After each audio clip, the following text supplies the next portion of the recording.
You're playing cards. You're gambling with the lives of millions of people. You're gambling with World War III. You're gambling with World War III. And what you're doing is very disrespectful to the country, this country. 오늘 젤렌스키와 트럼프의 대화를 풀버전으로 살펴보시겠는데요. 핵폭탄이 없는 우크라이나 서름은 물론 미국의 힘과 국제정세를 그대로 보여줬다고 하죠. 그런데 이번 대화의 옳고 그름을 떠나서 역대급이라는 반응이 나오고 있습니다. 이것은 가장 날것의 대화입니다. 이런 영상을 보게 해주셔서 감사합니다. 너무 투명해서 거칠기까지 합니다. 언론이 없는 자리에서 비공개로 진행되는 건데 보게 되네요. 금과 같은 비디오입니다. 와우. 모든 역사, 정치, 강조해서 복습해야 합니다. 보통 대통령 회담은 공식 자리에서는 무난한 멘트로 점잖게 얘기하며 나머지는 실무진끼리 해결하는데 이번 회담은 비공개 회담에서나 이루어지는 역사적인 대화였고 국제정세의 민낯을 그대로 드러냈다면서 많은 이들이 크게 열광하며 놀라는 모습이 나옵니다. 역대급이라는 그 회담 장면 보시겠습니다. And we signed with him, me, like a new president. In 2019, I signed with him the deal. I signed with him, Macron and Merkel, we signed ceasefire. Ceasefire. All of them told me that he will never go. We signed with him gas contract. Gas contract. Yes, but after that, he broken the ceasefire. He killed our people and he didn't exchange prisoners. We signed the exchange of prisoners, but he didn't do it. What kind of diplomacy, JD, you are speaking about? What do you mean? I'm talking about the kind of diplomacy that's going to end the destruction of your country. Yes, but if you Mr. President, with respect, I think it's disrespectful for you to come into the Oval Office and try to litigate this in front of the American media. Right now, you guys are going around and forcing conscripts to the front lines because you have manpower problems. You should be thanking the President for trying to bring an end to this conflict. Have you ever been to Ukraine that you say what problems we have? I have been to. Come once. I've actually watched and seen the stories, and I know what happens is you bring them on a propaganda tour, Mr. President. Do you disagree that you've had problems bringing people into your military? And do you think that it's respectful to come to the Oval Office of the United States of America and attack the administration that is trying to prevent the destruction of your country? A lot of questions. Let's start from the beginning. Sure. First of all, during the war, everybody has problems, even you, but you have nice ocean and don't feel now, but you will feel it in the future. God bless. You don't know that. God bless. You God bless. You will not have war. Don't tell us what we're going to feel. We're trying to solve a problem. Don't tell us what we're going to feel. I'm not telling you. Because you're in no position to dictate that. That's Remember exactly what you're this. You're in no position to dictate what we're going to feel. We're going to feel very good. Feel influence. We're going to feel very good and very strong. You will feel influence. You're right now not in a very good position.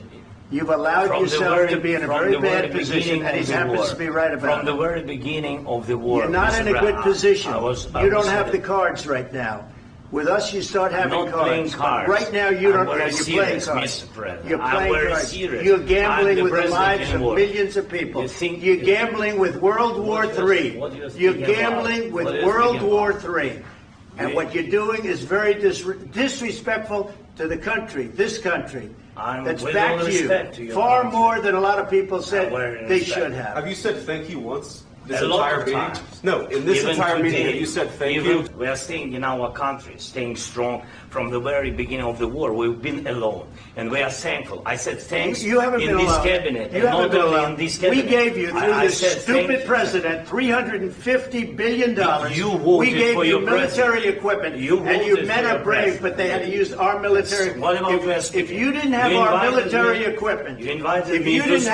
military equipment, this war would have been over in 2 weeks. In 3 days, I heard it from Putin. In 3 days, this is something maybe new. Less. In 2 weeks, of course, yes. It's going to be a very hard thing to do business like this. And just say thank you. I said a lot of times to American people. But you see, I think it's good for the American people to see what's going on. I understand, sir. I think it's very important. That's why I kept this going so long.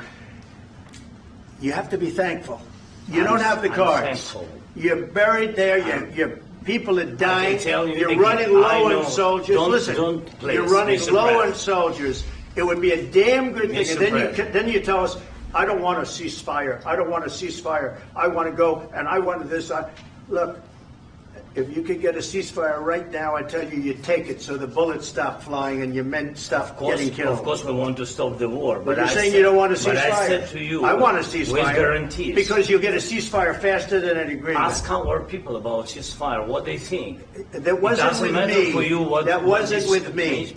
That was with a guy named Biden, who was not a smart person. That was with Obama. It was your president. Excuse me. That was with Obama, who gave you sheets, and I gave you javelins. Yes. I gave you the javelins to take out all those tanks. Obama gave you sheets. In fact, the statement is Obama gave sheets and Trump gave javelins. You got to be more thankful, because let me tell you, you don't have the cards. With us, you have the cards. But without us, you don't have any cards. What are you saying? She's asking, what if Russia breaks the ceasefire? What if anything? What if a bomb drops on your head right now? Okay? What if they broke it? I don't know. They broke it with Biden because Biden, they didn't respect him. They didn't respect Obama. They respect me. Let me tell you, Putin went through a hell of a lot with me. He went through a phony witch hunt where they used him and Russia. Russia. You ever hear of that deal? That was a phony Hunter Biden, Joe Biden scam. Hillary Clinton, Shifty Adam Schiff. It was a Democrat scam. All I can say is this.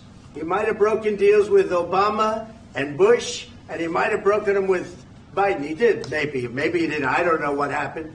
But he didn't break them with me. He wants to make a deal. I don't know if you can make a deal. The problem is, I've empowered you to be a tough guy. And I don't think you'd be a tough guy without the United States. And your people are very brave. But you're either going to make a deal or we're out. And if we're out, you'll fight it out. This is going to be great television, I will say that. All right. We'll see what we can do about putting it together. Thanks. 방송 후 트럼프가 결국 이런 성향이라면 이는 한반도의 핵무장화로 연결된다고 하는데요.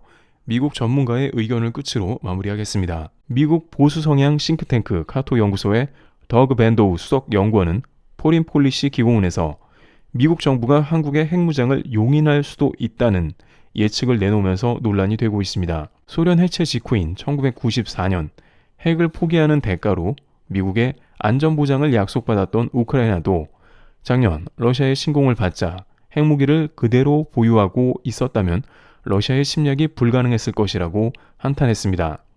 북한의 핵무장으로 금기시되었던 한국의 핵 보유라는 선택지가 부상하고 있다는 것입니다. 또한 미국 다른 채널에서는 한국과 대만 등 동맹국의 핵무장을 허용하는 것을 이제는 고려해야 한다며 이는 북한이 핵 보유국이 되기 전까지는 생각하기 힘들었던 일이라고 말하고 있습니다. 아시아에서 확장된 핵 억지력은 오히려 미국민들의 위험을 줄일 것이라는 주장도 있습니다. 만약 미국의 정책 이반자들이 한국을 위해 모든 위험을 감수할 준비가 돼 있지 않다면 한국의 핵무장을 숙고해야 한다는 것입니다. 현재 외신은 젤렌스키의 회담을 보고 외교는 죽었다고 한탄을 하고 있으며 유럽에서는 일제히 우크라이나를 지지한다며 트럼프의 반기를 들고 있습니다. 하지만 이것이 국제정세의 냉정한 현실이 되어버렸습니다. 한편 트럼프 대통령은 진짜 주한미군 철수를 실행해 버릴 수도 있는 가능성도 열렸습니다. 따라서 한국도 발빠르게 너무나 명확해진 트럼프 2기에 잘 대처해야 할 것이며 그 와중에 대한민국의 핵무장화가 될 수 있을지 귀추가 주목되고 있는 시점입니다. 트래블튜브였습니다. 감사합니다.